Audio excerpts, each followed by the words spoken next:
이 이야기는 실제 제보받은 한 가족의 사연을 바탕으로 제작되었습니다. 제가 이 이야기를 들었을 때 솔직히 믿기 어려웠습니다.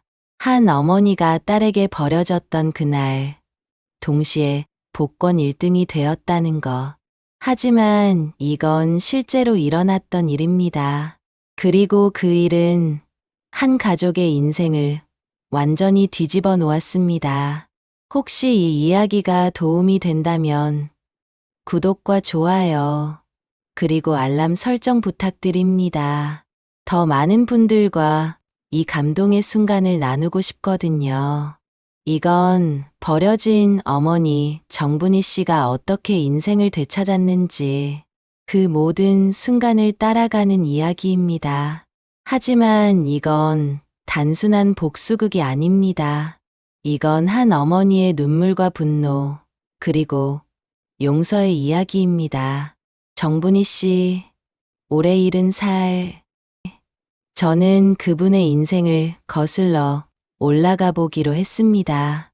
평생 시장에서 반찬을 팔며 하나의 딸, 수진 씨를 키웠습니다. 새벽 4시에 일어나 손으로 직접 담아낸 반찬들, 손가락이 갈라지고 등이 굽어도 딸을 위해서는 멈춘 적이 없었다고 합니다. 남편은 일찍 떠났습니다. 그래서 정분희 씨의 세상은 수진이라는 딸 하나뿐이었습니다. 그렇게 헌신한 어머니는 어느 날 갑자기 딸의 차에 태워졌습니다. 아무 말 없이 마치 짐을 버리듯이. 엄마, 여기 요양원이에요. 당분간 계시다가 제가 다시 모시러 올게요. 그 말이 정말로 마지막이었어요. 정분희 씨는 그 순간 딸의 눈을 마주쳤다고 합니다. 하지만 딸은 자신의 눈을 피했습니다. 그 한순간으로 평생이 무너져 내렸습니다. 요양원장은 밝은 표정으로 어머니께 말했습니다. 따님이 3개월치 선불금을 내셨습니다. 잘 계시다가 나중에 뵙겠습니다. 3개월. 정분희 씨는 그 숫자에 모든 것을 깨달았습니다. 딸이 자신을 버린 기간, 딸이 자신을 필요 없어 하는 기간, 딸이 자신을 짐이라고 생각한 기간. 아, 내가 뭘 그렇게 잘못했니, 수진아. 평생을 바쳤는데 왜 이렇게 버려야 했니? 왜? 그날 밤 정분희 씨는 좁은 요양원 방의 창밖을 바라봤습니다. 불빛 하나 없는 하늘, 그리고 그녀는 주먹을 쥐었습니다. 분노로, 서러움으로, 그리고 깊은 절망으로. 침대에 누워 천장을 바라보며 정분희 씨는 생각했습니다. 내 인생은 여기서 끝이구나. 아무도 날 필요 없는구나. 이제 죽기만 기다리면 되는구나. 그런데 정분희 씨는 그 순간 알지 못했습니다. 그 버려진 날이 사실 그녀의 인생이 다시 시작되는 날이 될 거라는 것을. 그렇게 며칠이 흘렀습니다. 요양원은 정분희 씨에게 무덤과 같았습니다. 하루하루가 똑같았습니다. 아침에 일어나고 밥을 먹고 아무도 찾지 않는 것을 기다리고 밤이 되고 자고 반복, 무한 반복. 딸에게서는 전화도 방문도 없었습니다. 심지어 문자 하나도요. 이게 맞나? 내가 정말 딸을 낳아서 키웠나? 이게 현실이야. 요양원의 다른 할머니들과도 어색했습니다. 그녀를 이해하는 사람은 아무도 없었습니다. 자신의 딸에게 버려졌다는 것을, 그 깊은 상처를. 그러던 어느 날 일이 일어났습니다. 요양원에 들어오기 전에 평소 복권을 자주 구매했던 정분희 씨는 혹시나 하는 마음이 스쳤습니다. 지갑이 어딨더라. 요양원 서랍에 지갑을 두었던 정분희 씨는 지갑을 찾았습니다. 지갑을 열고 그리고 복권용지가 손에 떨어졌습니다. 스마트폰을 열고 당첨번호를 비교하던 중 처음에는 아무것도 아닌 줄 알았습니다. 하지만 정분희 씨의 시선이 번호에 멈췄습니다. 이건 뭐지? 손이 떨렸습니다. 마음이 요동쳤습니다. 그녀는 다시 당첨번호와 비교했습니다. 1번, 2번, 3번, 모두 맞았습니다. 4번, 5번, 6번, 모두 맞았습니다. 아니야. 이건 내가 잘못 본 거야. 눈이 나빠진 거야. 정분희 씨는 손가락으로 다시 한 번, 또 한 번, 또 한 번 손으로 짚으며 확인했습니다. 핸드폰을 들었다 놨다를 반복했습니다. 조명을 다르게 해가며 확인했습니다. 정말 확인했습니다. 그리고 깨달았습니다. 이게 진짜라는 것을. 버려진 그날이 이게 내 인생이 시작되는 날이었어? 그 순간 정분희 씨의 얼굴에 눈물이 흘렀습니다. 하지만 그것은 슬픔의 눈물이 아니었습니다. 그것은 분노의 눈물도 절망의 눈물도 아니었습니다. 그것은 희망의 눈물이었습니다. 세상이 공평하다는 것을 깨닫는 눈물, 자신의 인생이 아직 끝나지 않았다는 것을 알게 되는 눈물. 정분희 씨는 그날 밤 조용히 결정했습니다. 요양원을 나가기로, 그리고 다시는 돌아가지 않기로. 복권을 품에 안은 채 그녀는 조용히 요양원을 떠났습니다. 나를 찾을 사람은 아무도 없었으니까요. 그리고 요양원을 나오려는 찰나 김씨 여사가 정분희 씨에게 말을 걸었습니다. 아따, 이 밤에 어디를 가요? 동네 흉하니께 퍼뜩 자요. 정분희 씨는 말했습니다. 잠깐 산책 좀 하려고. 너무 답답해서. 그리고 서둘러 요양원을 나왔습니다. 그리고 품에 지갑을 꼭 쥔 채 일단 나왔습니다. 다리가 너무 아프고 허리도 아프고 몸도 안 좋았던 정분희 씨는 그냥 달렸습니다. 그리고 곧바로 택시가 즐비해 있는 곳으로 몸을 옮겼습니다. 기사 양반, 인천으로 갑시다. 택시 기사는 출발했고 창밖을 보았을 때 비가 내리고 있었습니다. 정분희 씨는 생각했습니다. 이제 내가 나를 지켜야 해. 아무도 날 돌봐주지 않아. 품속엔 지갑 하나만 품고 그렇게 정분희 씨를 태운 택시는 인천으로 향했습니다. 그녀는 오랜 친구 윤숙을 찾아갔습니다. 예전 세무사였던 그 친구는 정분희 씨의 상황을 듣자마자 침착하게 조언해 주었다고 합니다. 분이야, 이건 기적이야. 하지만 절대로 조용히 써야 돼. 이걸 잘못 사용하면 수진이가 나타날 거고 법적 문제도 생길 수 있어. 그리고 이걸 복수에 써야 해. 복수. 그 단어가 정분희 씨의 가슴을 때렸습니다. 하지만 동시에 깔끔한 방향을 제시해 준 것 같았습니다. 정분희 씨의 오랜 친구 윤숙은 정분희 씨에게 이렇게 말했습니다. 새 삶을 살고 이름도 바꾸고 이제 구질구질한 정분희가 아닌 달라진 김보경으로 살자고. 정분희 씨는 거울을 보며 처음으로 자신에게 다시 말을 했습니다. 이제 난 정분희가 아니야. 난 김보경이야. 그리고 다음 날 정분희 씨는 오랜 친구 현숙 씨와 함께 당첨금을 수령하러 갔습니다. 초조했습니다. 떨렸습니다. 가슴이 요동쳤습니다. 그 순간 안내원이 말을 했습니다. 어떤 일로 오셔서요, 고객님? 조용히 복권용지를 보여줬습니다. 그랬더니 안내원은 따라오라며 2층으로 안내했습니다. 그리고 어떤 남자 직원이 다가오며 말을 했습니다. 통장은 있으세요, 고객님?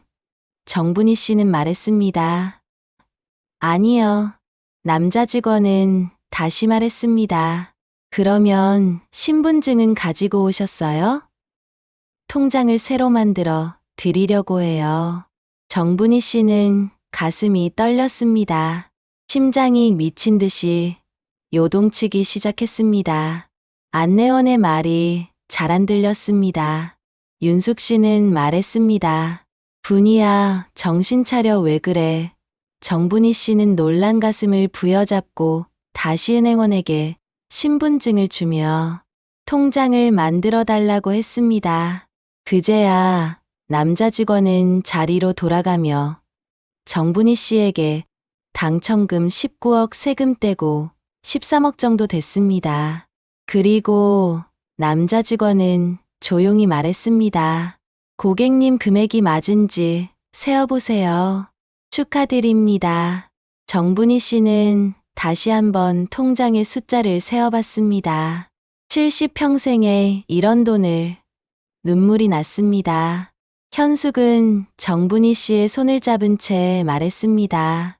가자 보경아, 너의 새 인생을 찾으러. 그날부터 시작된 변신. 낡은 옷들을 벗어 던졌습니다. 헤어숍에서 턱까지 내려오던 흰 머리를 깔끔하게 잘랐습니다. 피부 관리를 받았습니다. 염색도 했습니다. 새로운 옷을 입었습니다. 이제부터 난 정분희가 아니야. 난 김보경이야. 하지만 가장 중요한 변신은 마음이었습니다. 넌 더 이상 피해자가 아니야. 이제부터 넌 강한 여자야. 난 내가 버린 그 세상을 다뤄줄 차례야. 이제부터 나는 내가 지킬 거야. 평생 시장에서 반찬을 팔던 가난한 노인 정분희는 그날 이후로 사라졌습니다. 그 자리에는 세련되고 차분한 투자자 김보경이 탄생했습니다. 거울 속의 자신을 보며 정분희 씨는 또 다른 결심을 했습니다. 이것은 단순한 변신이 아니라는 것. 이것은 전쟁이라는 것. 그리고 딸을 회상하며 생각에 잠겼습니다. 기다려라 수진아. 새로운 정체성을 얻은 김보경은 계획을 세웠습니다. 대규모 계획. 그 중심에는 딸 수진이가 다니는 회사가 있었습니다. 그리고 그녀는 움직이기 시작했습니다. 조용히, 정확히, 매서운 형태로. 몇 주 후 수진이가 근무하는 회사의 한 통의 투자 제안서가 도착했습니다. 겉으로는 평범한 외부 투자자의 제안. 누구도 이것이 버려진 어머니의 것이라고는 상상도 하지 못할 정도로요. 그리고 드디어 그날이 왔습니다. 회의실에서 대면이 성사되었습니다. 문이 열렸고 수진이가 서 있었습니다. 그녀는 정분희 씨를 알아보지 못했습니다. 고급 선글라스와 스카프 그리고 비싼 정장들은 수진 씨가 전혀 알아보지 못할 만큼 그녀를 바꾸어 놓았습니다. 그리고 1년 남짓한 시간이, 그리고 정분희 씨가 김보경의 삶으로 변신하는 모습, 그 모든 것을 바꾸어 놨으니까요. 수진이가 말했습니다. 보경 대표님, 안녕하세요. 저희 회사에 관심 가져주셔서 감사합니다. 어떤 조건으로 투자를 생각하고 계신가요? 정분희 씨는 천천히 호흡했습니다. 그 순간 평생의 기억들이 떠올랐습니다. 새벽 4시에 일어나 반찬을 담던 손가락들, 딸을 위해 모든 것을 바친 세월들, 그리고 딸이 마지막에 날 요양원에 버렸을 때 마지막으로 들렸던 차 문을 닫던 소리. 투자 제안서를 보여주실래요? 수진이가 말을 걸었습니다. 정분희 씨가 말했습니다. 내 딸 같아서 하는 말인데 가족은 잘 지내고 계세요. 수진 씨는 약간 당황하며 말했습니다. 예, 어머니는 요양원에 있습니다.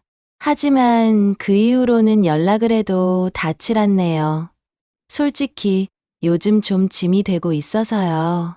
그 비용이 꽤 부담스럽고요. 그 말 한마디가 정분희 씨의 심장을 관통했습니다. 하지만 그녀는 표정을 드러내지 않았습니다. 대신 그녀는 천천히 웃음을 지었습니다. 하지만 그것은 친절한 웃음이 아니었습니다. 그것은 계획된 웃음이었습니다. 정분희 씨는 한숨을 돌리며 조심스럽게 말했습니다. 그래도 짐이라고 해서 버리진 마세요. 언젠가 그 짐이 가장 큰 보물이 될 수도 있으니까요. 그 말을 들은 수진이는 그냥 웃고 넘어갔습니다. 정분희 씨는 수진이를 향해 말했습니다. 그 웃음을 절대로 잊지 않을 거라고 말했습니다. 수진이는 아무 말이 없었습니다. 그리고 정분희 씨는 생각했습니다. 그 순간부터 정분희 씨의 계획은 최종 단계로 접어들었습니다. 그리고 그녀의 눈에서는 한 가지 빛이 반짝이고 있었습니다. 그것은 분노의 빛이었습니다. 미팅 이후 정분희 씨는 철저한 계획을 실행했습니다. 몇 달에 걸쳐 그녀는 조용히 수진이의 회사 지분을 모아들었습니다. 여러 펀드를 통해서, 여러 명의 대리인을 통해서 하나하나 모아들었습니다. 마치 바둑돌처럼 마지막 한 수를 둘 준비를 하며. 그리고 드디어 그날이 왔습니다. 회사 이사회. 모든 임직원과 기자들이 모여 있는 가운데 새 회장이 발표되려고 했습니다. 수진이는 여전히 모르고 있었습니다. 하지만 정분희 씨는 알고 있었습니다.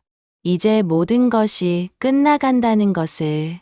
이사회가 열렸고 이사회를 진행하는 사회자가 말을 했습니다. 그렇다면 새 회장으로 지분 51%를 보유한 김보경 회장님을 소개하겠습니다. 안녕하세요. 저는 새로 이사회 회장이 된 김보경입니다. 그리고 순간 그녀는 안경을 벗었습니다. 수진 씨는 순간 얼어붙었습니다. 정분희 씨는 수진 씨를 바라보고 있었습니다. 수진 씨는 들고 있는 서류를 떨어뜨리며 말했습니다. 엄마? 그럴 리가 진짜 엄마야? 수진 씨는 속으로 생각했습니다. 아니, 머릿속에 많은 생각들이 떠올랐습니다. 짐이라던 엄마가 사실은 이 회사를 살린 투자자였어. 딸이라고 했던 내가 짐이라고 버렸던 엄마가 51% 지분의 회장이었단 말이야. 그 순간 회의실은 혼란에 빠졌습니다. 기자들의 플래시가 폭주했고 임직원들은 무서운 속도로 핸드폰을 꺼냈습니다. 수진이는 그 자리에서 무너져 내렸습니다. 하지만 정분희 씨의 표정은 담담했습니다. 분노도 환희도 없었습니다. 그저 깊은 슬픔과 서러움만 있었습니다. 정분희 씨가 수진이 앞으로 걸어가서 말했습니다. 복수는 말이 아니라 증명으로 하는 거야. 너에게 상처 주는 게 아니라 내 가치를 보여주는 거야. 넌 내가 필요 없다고 생각했겠지. 그런데 사실 나는 항상 필요한 사람이었어. 그 말을 하는 정분희 씨는 아무렇지 않는 표정으로 말을 하고 있었습니다. 수진 씨는 엄마의 이런 모습에 다시 한번 얼어붙으며 말을 하였습니다. 수진 씨는 앞으로 다가왔습니다. 엄마, 어떻게 이런 일이 있을 수가 있어. 정분희 씨는 말했습니다. 수진아, 회사니까 이제 대표님 아니 회장님으로 불러. 그리고 너는 오늘부터 해외 발령 나갈 거야. 가서 잘 생각해보고 와. 그리고 정분희 씨는 회의실을 걸어 나갔습니다. 다른 임원이 다가오며 말을 걸었습니다. 회장님, 축하드립니다. 그리고 악수를 청하였습니다. 정분희 씨는 말했습니다. 오늘부터 이수진 양은 해외 발령 보냅니다. 의견 있으시면 의견서 제출하세요. 그럼 이만. 정분희 씨는 회의실을 빠져나왔습니다. 눈에선 눈물이 나왔습니다. 그것은 승리의 눈물이 아니었습니다. 그것은 상실의 눈물이었습니다. 자신의 딸을 이런 식으로 압도해야 했던 슬픔, 증명을 강요당했던 서러움, 그것을 눈물로 표현하고 있었습니다. 그로부터 며칠 뒤 정분희 씨는 한 가지 결정을 내렸습니다. 회장으로 임명되기 전 지분이인 김 씨 부사장에게 회장직을 내려놓고 그 가치를 돈으로 바꿨습니다. 그리고 자신이 버려졌던 요양원에 대규모 재단을 설립하러 갔습니다. 하지만 이것은 닭의 정신이 아니었습니다. 이것은 정분희 씨만의 방식이었습니다. 진정한 복수를 완성하는 방식. 그녀는 자신을 버렸던 그 요양원에 대규모 재단을 설립했습니다. 그 이름은 보경재단. 정분희 씨의 새로운 이름, 김보경의 이름으로요. 하지만 영판에 작은 글씨로 적혀 있습니다. 정분희의 마음으로 운영되는 재단이라고요. 내가 버려졌던 이 자리에서 또 다른 누군가가 웃음을 되찾길 바래. 그렇게 재단이 완공되자 나를 포함한 많은 기자들이 인터뷰를 요청했습니다. 그리고 모두 같은 질문을 던졌습니다. 대표님, 당신이 얻은 모든 지분을 양도하신 이유가 뭡니까? 그리고 딸분은 지금 어떤 상황입니까? 혹시 용서하셨나요? 복수는 끝났어요. 수진이는 수진이의 인생을 살면서 후회할 겁니다. 내가 짐이 아닌 엄마로 그렇게 느낄 겁니다. 그게 부모입니다. 자식이 부모를 버려도 부모는 자식을 버리지 못하는 그 마음을요. 그 순간 정분희 씨의 얼굴에 미소가 떴습니다. 하지만 그것은 행복한 미소가 아니었습니다.